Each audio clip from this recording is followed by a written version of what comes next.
नमस्कार, आप देखना शुरू कर चुके हैं जतन चंडिका न्यूज।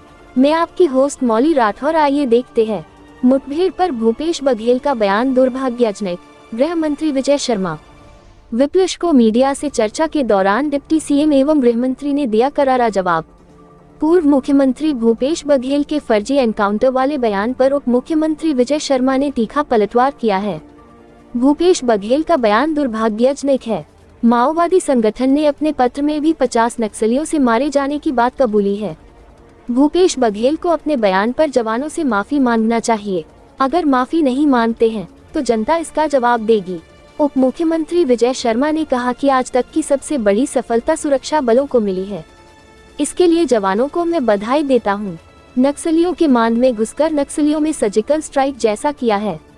नक्सलियों के पास इंसास मिलती है, AK-47 मिलती है। देश के खिलाफ बहुत बड़ा षड्यंत्र है। जतन चंडिका न्यूज के लिए रायपुर से मनोज राठौर और विशेष सहयोगी हर्ष चावड़ा की खास रिपोर्ट। शुरू हो रही है। भूपेश बघेल जी कह रहे हैं कि एनकाउंटर फर्जी है, तो मैं क्या उन दो जवानों से मिलकर मैं आया हूं जिनको गोली लगी है, क्या वो फर्जी है?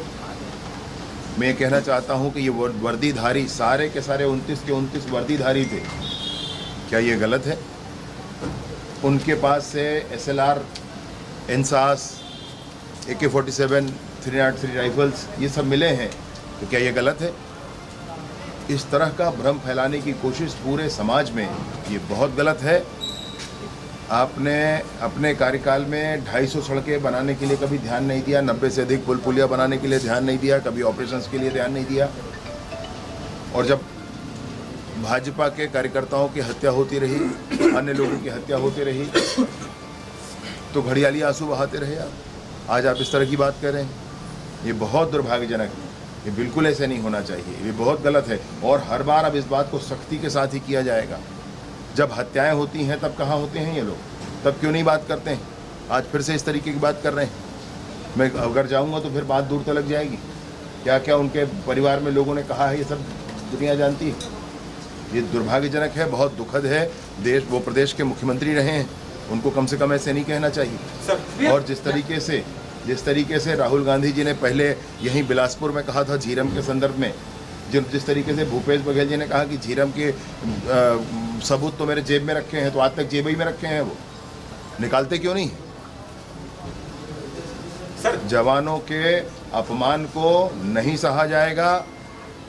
उनको जवानों से माफी मांगना होगा। वो नहीं मांगेंगे तो जनता से कायराना ढंग से उनको मारा गया है। पंचम दास जी उप सरपंच भी हैं थे। ये एक विशुद्ध कायराना हरकत है। फिर से आम व्यक्ति को मार दिया जाए, आपके हाथ में बंदूक है, आप चला लें उसको, किसी भी को मार दें आप। ये क्या घटना है? इसीलिए तो फिर बात होती है। लेकिन सरकार हर क्षण हर समय चर्चा के लिए तैयार है, बातचीत के लिए तैयार है। विष्णुदेव जी की सरकार माननीय अमित शाह जी के मार्गदर्शन में जो इस दिशा में काम कर रही है, उसमें बहुत स्पष्टता के साथ हम लोग ये कहना चाहते हैं कि कोई एक नक्सली, कोई दो नक्सली, कोई छोटा समूह, कोई बड़ा समूह, किसी भी माध्यम से, वीडियो कॉल से या किसी मीडिएटर के माध्यम से कैसे भी बात करना चाहें, हम तैयार हैं। शांति बहाल होनी चाहिए। ये सारा खून खराबा सब समाप्त होना चाहिए और बस्तर के गाँव-गाँव तक विकास पहुँचना चाहिए। जल जंगल जमीन अगर वो मानते हैं कि आदिवासियों का है, तो हम भी मानते हैं कि जल जंगल जमीन आदिवासियों का है। कोई संशय नहीं है। जितनी कोई संशय नहीं, सुविधा है, मतलब उसमें हेलीकॉप्टर जवानों को मिलने में कहीं देरी नहीं होती है, उनको तुरंत लिफ्ट किया जाता है। एक बात मैं आपसे कहना चाहता हूँ, भूपेश बघेल जी ने कहा कि फर्जी एनकाउंटर। इससे पहले जो विभाग की तरफ से जारी आंकड़ा था, ये लगभग 8 अप्रैल को ये कह रहे हैं कि ये नक्सलियों के द्वारा जारी ये प्रेस नोट है। इसमें मध्य रीजन ब्यूरो केंद्रीय कमेटी, ये ऐसा माओवादियों के द्वारा जारी ये नोट है। इसमें उन्होंने ये कहा कि हमारे 50 साथी शहीद हुए। और इसी समय विभाग ने भी प्रेस के माध्यम से ये कहा था कि 50 नक्सली मारे गए। ये पहली बार है। पुलिस महकमे ने भी कहा कि 50 मारे गए हैं और नक्सलियों ने भी कहा कि 50 मारे गए। उसके बाद ये दूसरी घटना है जो 29 है। सभी के सभी वर्दीधारी हैं और बड़ी मात्रा में असला बरामद हुआ। कोई कैसे कह सकता है कि ये फर्जी मुठभेड़? ये कोई कैसे कह सकता है? मतलब कहने वाले को एक बार सोचना तो चाहिए।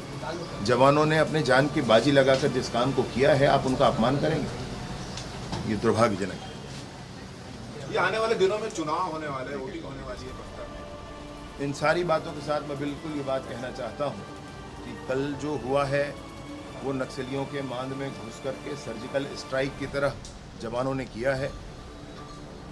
29 ढेर हुए हैं, अन्य घायल हुए हैं, ये संख्या और शायद बढ़ जाएगी और आगे आने वाले समय में भी नक्सलियों में जो ऊहापोह की स्थिति है वो भी बढ़ेगी। तो हमारे जवानों से भी अपील है, आम जनता से भी अपील है, सुरक्षा सबसे बड़ी बात है। जवानों को बार बार स्पष्ट कहा गया है कि आप सुरक्षा का पहले ध्यान रखें, योजना के साथ काम हो तो ही ठीक है।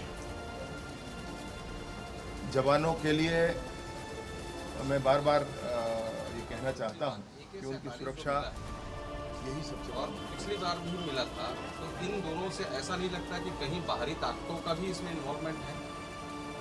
बिल्कुल है। मतलब ये है, इंसास मिलता है, AK-47 मिलता है, तो ये क्या है भाई, कहाँ से आ रहा है आके? मतलब बहुत बड़ा षड्यंत्र है देश के खिलाफ, बहुत बड़ा षड्यंत्र है और उसमें हमारे ही कुछ लोग मिलकर के इस तरह के काम करेंगे तो फिर नहीं चलता है। और किसी को भी अधिकार नहीं है, किसी को भी ये छूट नहीं है कि देश में जनता मरते रहे और देश के क्या ऐसे गृह मंत्री आप छत्तीसगढ़ के तौर पर उनसे कुछ मदद मांगेंगे? सारा मार्गदर्शन उनका है, सारा मार्गदर्शन उनका है। उनकी संकल्प शक्ति बहुत बड़ी है। 370 समाप्त किया उन्होंने और तब कहते थे कि कश्मीर में खून की नदियां बहेंगी।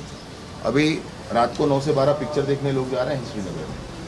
ये बड़ी संकल्प शक्ति और उस संकल्प शक्ति का लाभ छत्तीसगढ़ को भी मिले, ऐसा हम लोग बिल्कुल चाहते हैं। माननीय विष्णुदेव जी की सरकार में काम करते हुए माननीय अमित शाह जी का वो मार्गदर्शन, उनकी वो संकल्प की ताकत, उसके माध्यम से ज़रूर यहाँ पर नक्सलवाद से छत्तीसगढ़ को मुक्ति मिलेगी, बस्तर से वो काली छाया दूर होगी। सर, नक्सलियों देखे उनका मनोबल किस तरह से नजर आया? क्या उनका भैया, मैं जवानों से मिला हूँ, जब मैंने उनसे हाथ मिलाया तो मुझे करंट लगा है, करंट। आप एक वीडियो है, आप देख लें किस तरह से जज्बे के साथ बात कर रहे हैं। एक जवान जिसको गोली लगी है, एक जांग से गोली पार होकर के दूसरे जांग से पार होकर के पार निकल गई जो गोली, वो जवान मुझसे कहता है कि मुझे लेके आ गए, मैं तो और लड़ना चाहता था। मतलब गजब है भैया, गजब। ये जो DRG के जवान भी बहादुरी से लड़े हैं, उनको कुछ प्रमोशन दिया जाएगा, उनको बहादुरी का कुछ इनाम देने की प्लानिंग है आप लोगों की? अभी बहुत सारे मामले हैं, इस पूरे विषय को पूरा जांच होने दीजिए। प्रमोशन डिपार्टमेंटल इशू है और वो तो मैंने आम जनता से भी विनम्र अपील की है कि पुलिस के निर्देशों का, पुलिस के द्वारा दिए गए सलाहों को वो माने। मैंने फोर्स के सभी जवानों से विनम्र अपील की है कि निर्देशों को वो माने और सलाह को पुलिस की माने, ये बहुत आवश्यक है। अमित शाह केंद्रीय गृह मंत्री हैं, कल उन्होंने बयान दिया है।